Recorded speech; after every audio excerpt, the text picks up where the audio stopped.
Élection provinciale aujourd'hui en Nouvelle-Calédonie. Près de 70% de participation et aucun incident dans aucune des trois provinces, moins d'un mois et demi après le double assassinat d'Ouvéa.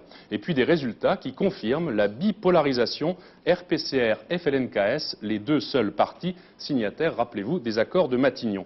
Le RPCR nettement majoritaire dans la région sud, celle de Nouméa, le FLNKS largement en tête dans le nord et dans les îles Loyauté, et dès le mois prochain, un nouveau statut, un de plus, pour la Nouvelle-Calédonie. Éric Pirot.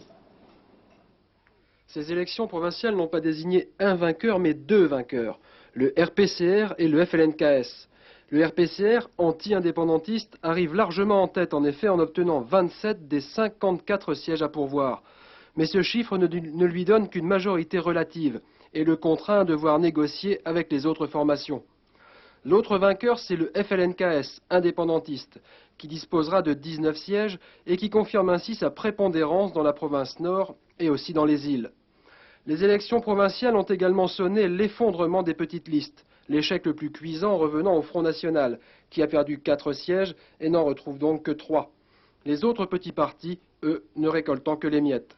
Échec cuisant aussi pour le FULK, le Front Uni de Libération Kanak extrémiste, qui avait appelé au boycott actif. Son mot d'ordre n'a pas été suivi puisque 70% des Calédoniens ont participé à ce scrutin, qui s'est d'ailleurs déroulé dans le calme le plus absolu. Les néo-calédoniens, loyalistes et indépendantistes, ont donc choisi massivement de consacrer les accords signés à Matignon il y a presque un an. Reste maintenant aux élus de réaliser le plus difficile, assurer un développement harmonieux du territoire.